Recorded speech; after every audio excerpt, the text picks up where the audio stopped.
खुलुमबाय बे समाव मोनसे गोनां रादाब फोसावनो सिगांनो नोंथांनि नखरावबो पाक्कानि न' गैया नामा? जुदि नोंथांनि नखराव पाक्का न' गैयाब्ला नैबे रादाबा नोंथांनि थाखाय। नंगौ, सरकारनिफ्राय पाक्कानि न' होनाया फिन जागायसिगोन।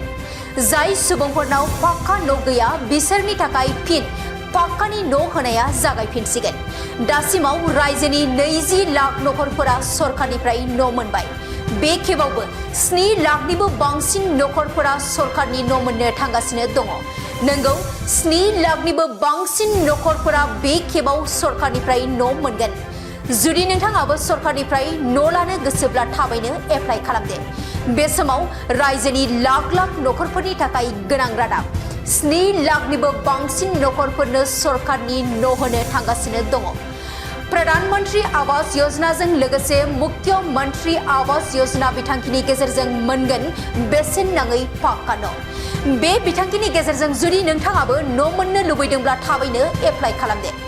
मावख'आरि वेबसाइट pmis.gov.in आव हाबनानै एप्लाइ खालामनो हागोन।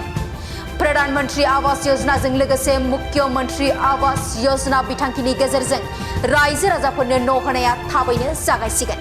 बेनिखायनो जाय बिथांमोनहा सरकारनिफ्राय न' मोनाखै एप्लाइ खालामनो थाखाय थियारि जानानै थादो।